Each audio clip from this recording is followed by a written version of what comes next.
welcome to my show. Autumn is here. I'm your host, Francine Crawford, and today we are here with a special guest, Miss Andrea Smith, and she is a dog trainer. Her company is Drea Dog World. We're going to welcome her to the show. Welcome, Drea. How are you? Hello, thank you. How are you? I'm so glad that you're here today. You came here. It's an interesting subject that we're talking about today. We know how important pets are with seniors and things like that, and I talk about caregiving and stuff like that. So I really want to talk first about how you got into this and about your business. So let us know what's going on with that.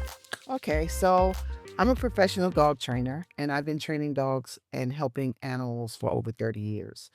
I didn't grow up with dogs. I didn't start out as an animal dog lover.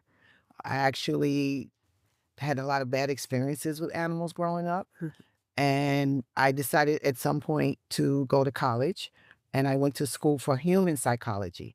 Okay. But in school, while I was doing human psychology, I realized humans can be a little hard to deal with sometimes and unpredictable.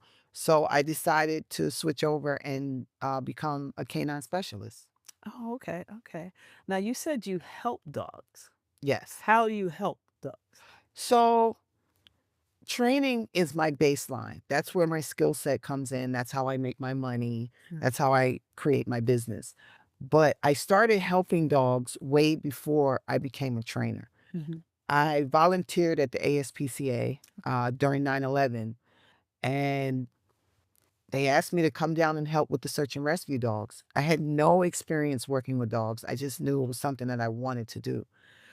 So when 9/11 did happen, I was called to go down to the relief center and work with the dogs, with the canine rescue unit. So basically providing comfort for the dogs once they came back from searching for animals. I mean, searching for the bodies. Bodies, yeah. And because there were not a lot of bodies being found, and because of the stress and the trauma, the dogs were highly, highly, highly stressed out. Mm. I didn't really know what stressed out meant in a dog. I only knew I had to keep them cool and I had to give them water because they had to get back out there in the heat and work with the dogs, Wow. work with the firemen Alright. and the police officers. And there was just this one incident where all the dogs are coming in with their handlers, and I had the water bowls and I put the water down and the dogs started fighting over the water. Okay. And it just looked like a bunch of chaos. And naturally, I just picked up the bowls and slammed them on the ground and was like, hey, cut this out. And it was almost like a cartoon. Like everybody stopped in slow motion. And then the handlers were able to pull the dogs back. Okay. So in that moment, I was recognized by the ASPCA for handling a very tough situation in a very dire moment. Uh-huh. And with that certification, I left New York.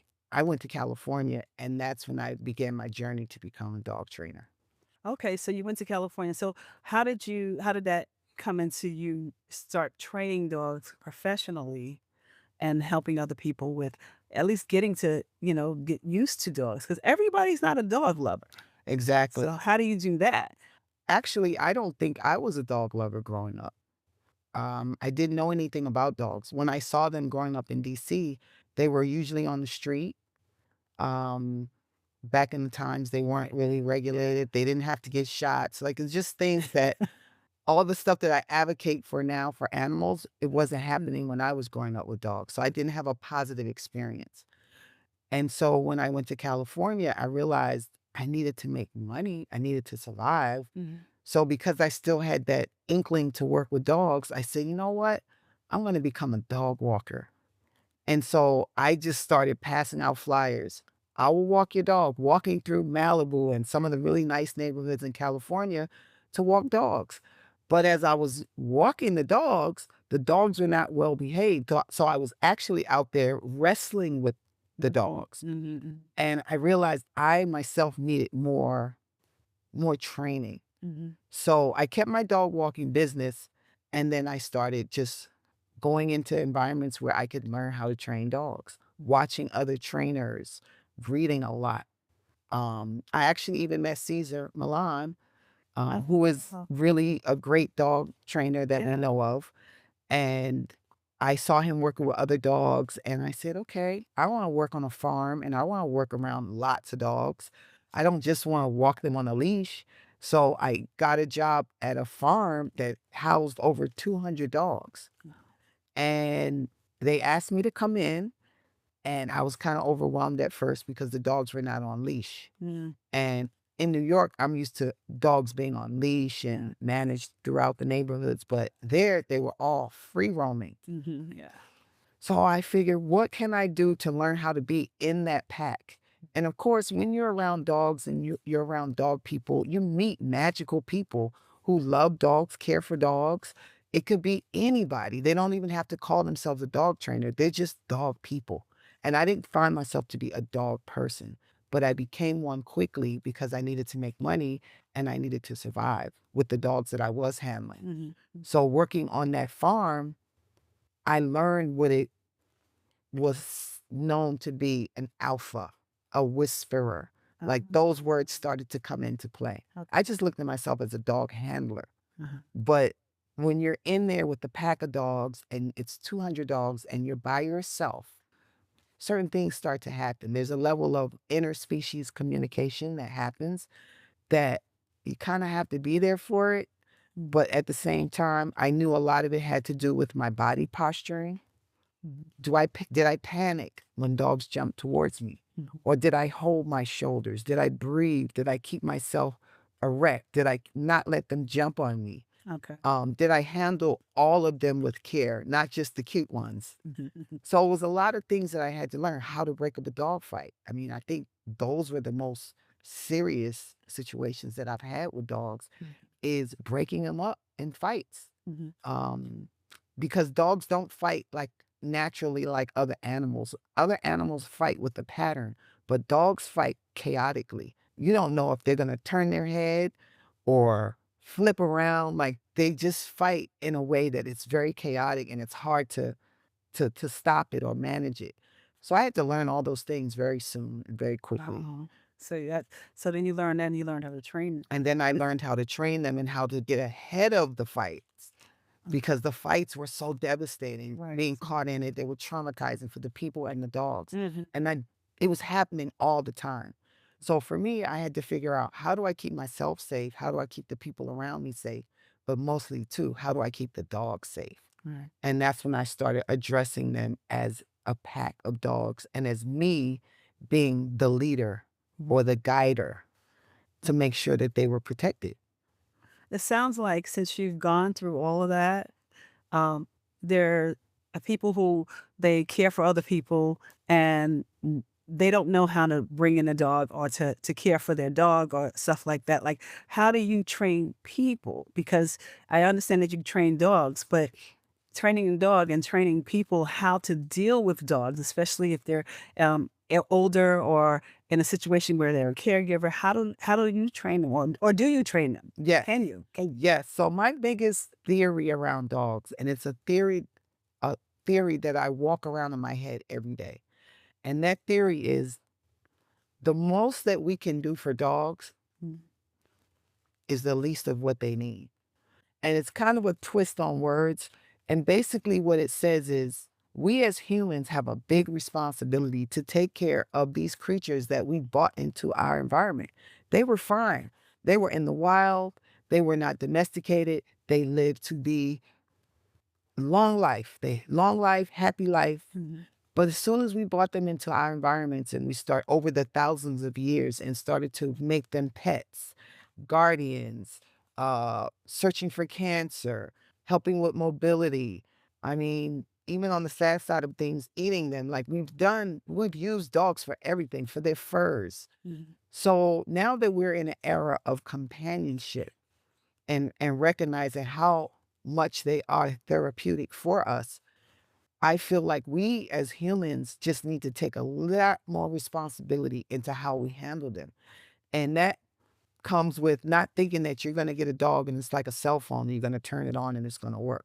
Or it's going to sit in the corner and be a cute dog, or it's not going to pee in your house when they have the whole world to pee outside. So to house train a dog is very, very, very complicated and also very necessary, but we don't take the time to do it. So many puppies, fresh puppies that just need a little more time, just like we do with babies. We don't throw babies away because they poop in their diapers, excuse my language. We train them, we house train them, we diaper train them, we potty train them. And so that same thing needs to happen for animals. They don't speak our language. There's a total different language that they speak. So to talk to a dog like a human in dialogue is not raising a dog properly or taking care of a dog. We have to keep dogs in their natural environments and keep them for what they need. If a dog is tearing up something in your house, it means that dog needs a job. It needs to be walked.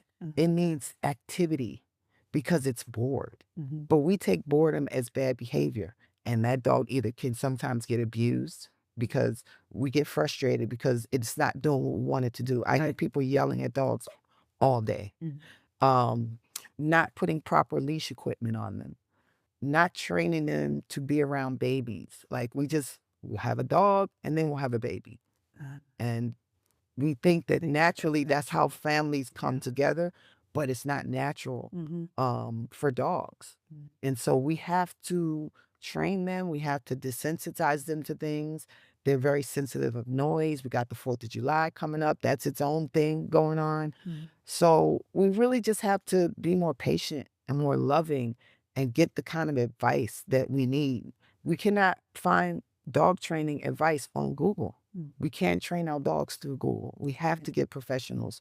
And we have to find professionals that, number one, use science as a baseline.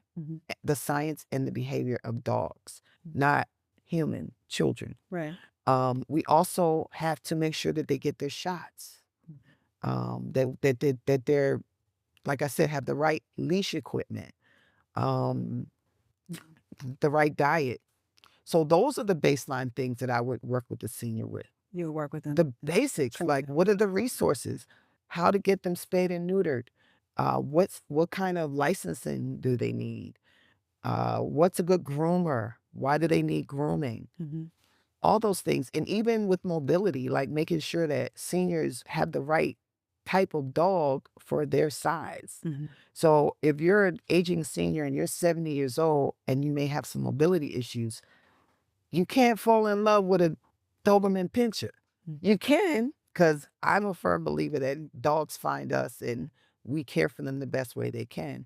But it's up to me to come in and be that mediator, to train that dog to be good on the leash so that when the senior is walking the dog, it's a better walk. The dog is not dragging. And that's what I see a lot. I see dogs dragging their owners everywhere. Into the street, everywhere, especially New York City. Now, you said that dogs are, they're good for compassion. Show me how. Give me a demonstration of how a dog can help someone that maybe is depressed or stressed out or, sad because of losing loved ones, something like that. That happens with seniors. They have less friends, they're lonely, then they get frustrated. How can a dog help and be compassionate in that way? So dogs help us to be more social. They make us walk outside. They also keep us on a routine. And when people are depressed, they lose track of their routine. So dogs will say, oh, you got to feed me in the morning. You got to take me on my walk. So then that brings the person back into existence, because we know when people are depressed or they're not feeling well, they're kind of not in their bodies. So dogs kind of ground them, especially when you're petting them. You get that serotonin and that oxytocin that comes from dogs to us and from us to dogs. So that is a scientific base that there are certain happy hormones that happen when we are petting a dog. Also, the cuteness of them, the fact that they're non-judgmental, to have something in your space that's not judging you with words or how you may look or feel that day. They're just there, happy to be around you and to be a part of your life. And that means something. Yeah. Okay. So also dogs are a way of helping you, keeping you safe and secure. Can you let me know some of the things that even if they're around someone, a senior or something like that, how do they keep them safe? Yeah, so we have service dogs, and that's what service dogs And I sometimes think that we get that confused because everyone thinks their dog is a service dog or should be a service dog Okay. because they want to fly with them or take them certain places. Yeah. And we have to demyth that situation, meaning a service dog is specifically bred from a puppy and maybe even a lineage of puppies Mhm. to do a service for a person that is handicapped physically. Okay. So it may be a situation if you fall, that dog can scoop you back up into your chair. Mm. They're trained for that. Or they can open up your refrigerator and grab your medicine. Wow. Or they can press your alert safety button because you're having a heart attack. Ah. So those are the things that they do directly to help handicapped people. But then you have the emotional support dogs, which most people that have a good relationship with their dogs are considered emotional support. Okay. So that just means when I'm around you, you make me feel good emotionally. Mm. So that is another way that they help. There's also ways where they can be therapy dogs, which is something that I'm planning on for my puppy, is to train her to be a therapy dog, which is they can sit in libraries with kids and just watch them while the kids read because the dogs aren't judging them for mispronunciations or stuttering. The dog's just sitting there like, oh, just, I'm happy you're here. And so it brings confidence to the kids. Okay. It brings companionship to the seniors and to people in general. Oh, wow. That's great. Wasn't thinking about all those different ways.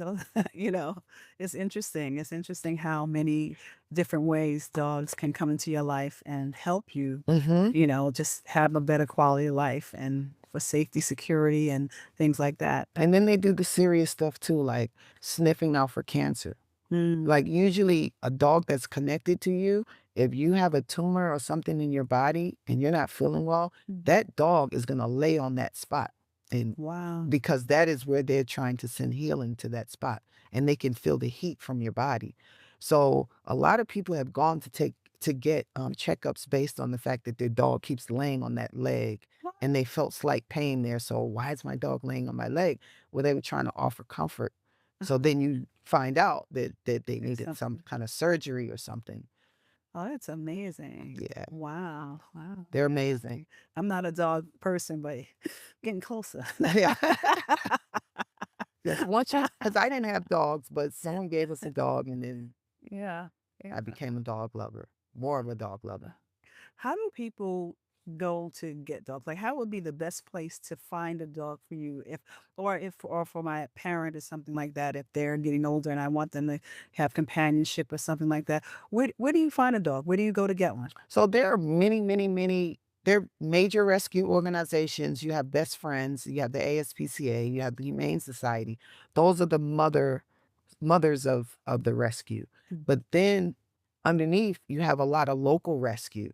I like the local rescues because they've already gone into the shelter, pulled out the dog, gave them their shots, mostly assessed their personality.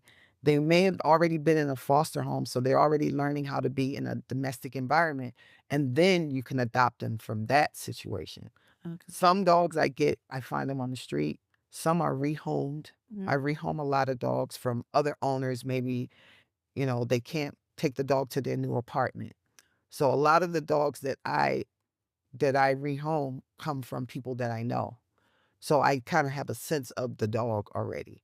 Um, but you can find a dog from anywhere. I try to suggest that people don't go to breeders because there are so many dogs in shelters and so many dogs that need homes Okay. that we're just breeding more dogs and there are very few dogs that are bred in healthy situations. Very few. Most dogs are bred in overcrowded situations. They're not vaccinated. They're not getting the social needs that they need because they're just one person or two people can't manage 50 dogs or 30 dogs. It's just impossible. So, and then a lot of times the parents are bred over and over to get a certain look from a dog, but it's not good and healthy for the dog in the long run. And then there's just certain dogs that should not be bred together. For instance, the Frenchies, they're very, very popular dogs, but they're not, when they're born, the mother has to have a C-section, so they're not born naturally. They have really bad heat strokes, What? and they have breathing issues. So those dogs are completely man-made, and they're overbred everywhere. Who's gonna tell you these things? Like, I wouldn't know to ask if this dog is, attached to people or more friendly with people, or their outside dog, or their how would you know what to ask for? Like, And that's why I think people should go to experts, okay. but also use common sense. Okay. Sometimes I think like we forget to use common sense in situations like where we might see a dog that we might want, but then we're like, well, I can't really afford a dog right now. We can't really have a dog right now if you can't afford, Mhm. because there's going to be feeding, there's going to be vet bills, grooming, pet insurance, all that stuff. It costs. Yeah. Dogs cost. Yeah. And it's a responsibility. And it's a responsibility. They're Yeah. technically 4-year-olds forever, mentally, emotionally. So Okay. imagine raising a 4-year-old for 18 years with the mentality of a 4-year-old. You have to watch everything. They seem so smart and confident, but it's the same dog that will go lick up a piece of oil out of the street thinking it's water Yeah. and then be sick for 2 days. So they still really need our management, Okay. a lot of it. And I think that's where we fall short. We just let them be. Uh-huh. And I think we need to reel them in a little bit, just like we would reel in a 4-year-old. Yeah. It seems like you're saying that, they're very important and they're be very helpful, but it's a responsibility on us, Yes. to make sure that they're trained and they get Yes. the right we have the right information to help them be the best dog that they can be to us, and have a good fit. Yes. Have a good fit. That's important. Yes. If you're a couch potato, get a senior dog. Mm. Or get a dog that doesn't do much. But if you're out there running and you want to be in the park every day, you got to get a dog that can hang with you. Okay. And then you would enjoy that experience. Mm-hmm. But for me, I just say get a dog because they need homes and they just need more from us than what we're giving. But if you get a dog and you don't know the mess, then you have to come to You have to Drea Dog World. That's right. So we can. That's right. And I go to Google. You can Google me, but don't go to Google to get some Don't advice. Google get from somebody. Well, you brought a special friend here today. Yes, I did. Let's see Shay. Yes, I did. Shay. So this is my puppy that I didn't expect to have, but I said, since I have one, why not make her into the perfect dog? Okay. So I'm gonna show you guys what training looks like, because training is not verbal. Okay. Training is physical. Oh. The physical language comes in first, and then we have the verbal language. So she's just getting out her excitement. Uh-huh. I like when dogs are happy to see me because it lets me know that they like me, and I like to be liked. So one of the things that we underestimate with dogs, we think about giving them walks and physical, but we don't think about the mental and the emotional side of dog training. Okay. And this is where I sort of started to take my dog training into an area of enrichment. Just like with the kid, when they're sitting down and they're coloring or they're doing activities, they're being enriched, they're building confidence. Right. So I found these puzzles that we use, and she's so smart. So all of this, so she just got one for free. So sit, stay, stay, stay. So I put these in here, stay. And then I shut it. And you can replace her daily feeding with a game. That way she's not eating so fast. Okay. Now watch how fast she goes through that. And that's how you can tell the intelligence of a dog. Some dogs will sit there and just look at it or run from it. But look at that. She's using her hands and her nose. Yeah. And nothing can distract her. When she's about her food, she's about her food. Oh. So how long did you have Shay? I've had Shay for 3 years now. 3 years. Okay. So was she a rescue dog? She is actually a $3,000 dog that was given to me. Oh, So I rescued her. I'm like, okay. I rescued her from the person Oh, okay. because at the end of the day, dogs just come from everywhere. Uh-huh. I didn't expect to have a $3,000 dog, but when she was offered to me, and I felt like I'm a dog trainer, Uh-huh. and then my partner in crime said, "Okay, I think we can keep a dog," and so that's why the dog came into the home. Okay. But mostly, I was everyone else's trainer. You were training. Oh, But now I'm a dog mom, oh, okay. so Okay. it's a different experience. I have to be a little bit more patient. I can't always tell my clients, "You need to do this. You're not doing this," and I'm like, "Oh, well, I'm not doing this either." Wow. Guess we're all just human at the end of the day. But you end up training her. I It wasn't trained just her. right for you. It's just you Oh, I had to trained her train. from day Okay. one. Had to train her. Okay. From day one. Okay. And a lot of the training that I did things up easier for us now, because now I trained her to be to go into a crate. There's nothing else in there. So that also, her still trying to get to the food, shows the willfulness of a dog. That a dog that is still working can be a work dog. Okay. I mean, I always believed she could be a bomb sniffer, but I just didn't want her to run into any bombs. But Yeah. she could definitely be a bomb sniffer. Okay. There's so many things that she can do. Okay. So yeah. Great. Hi, Shay. Should she like, do you allow your dog to go outside? Do you Oh yeah. only on the leash? Only on the leash. I do take her on a 20-foot leash sometimes Mhm. when I'm in the park, so she can have the feeling of being free, but I still have some sort of management. Mhm. And that's the biggest thing I found with New York City dogs. Sit. Good girl. Stay. New York City dogs are just allowed to kind of be off leash. Mm. And there's so many dogs that get hit by cars. That run into the street. So many dogs that attack other dogs and other people because there's too much freedom. I think sometimes owners look for more activity and fun for the dogs instead of obedience. Right. Because when I'm working with a dog that has bitten a dog because it's been off leash, they'll go, "Oh, I just want my dog to have fun." But fun comes with a price of responsibility. Yeah. Yeah. And the more responsible you are, the more fun you can have. Yeah. Period. Yeah. So let me ask you, is there anything new?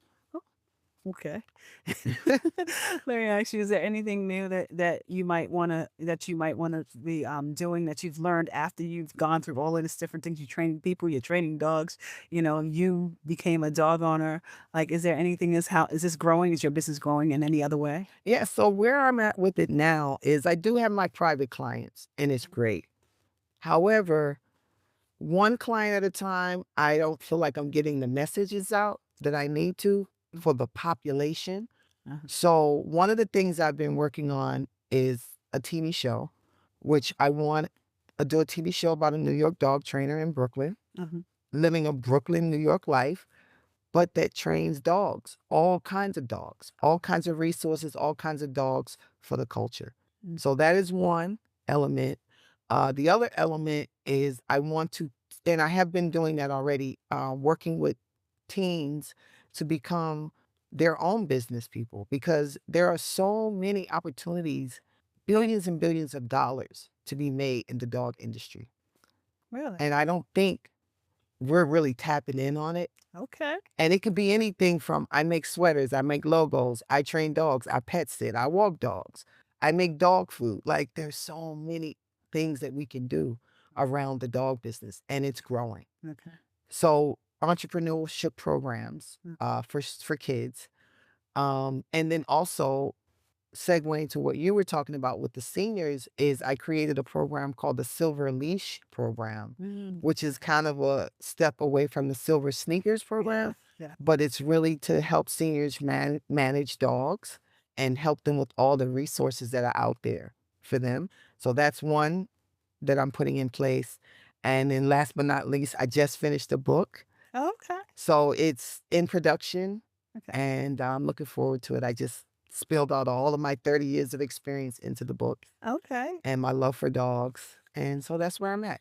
Okay. Awesome. Awesome. Okay. Well, we'd like to hear more about the Silver Leash program. Silver Leash program. Yeah. When you get it done and everything like that. But I'm assuming that's because you've had some experience with people who are, you know, caring for dogs or caring for people, and they need to, it would might help them to have a dog on to be able to treat them properly and stuff like Yes. that. So you Yes. have all the information in there. And I've actually rehomed some dogs to seniors, and I see the relationship that they've built, Mhm. and it's very rewarding for me. Yeah. Okay. Okay. Well, thank you so much, Drea. Thank Thank you you. for spending time with us and giving us some insight on dogs and caring for dogs and the responsibility. Thank you. Yeah. Yeah. And Oh if my you ever God. want one, I got you. I don't know, but it really. I mean, it's she, right? She, Shay is really really cute. So Thank I don't know.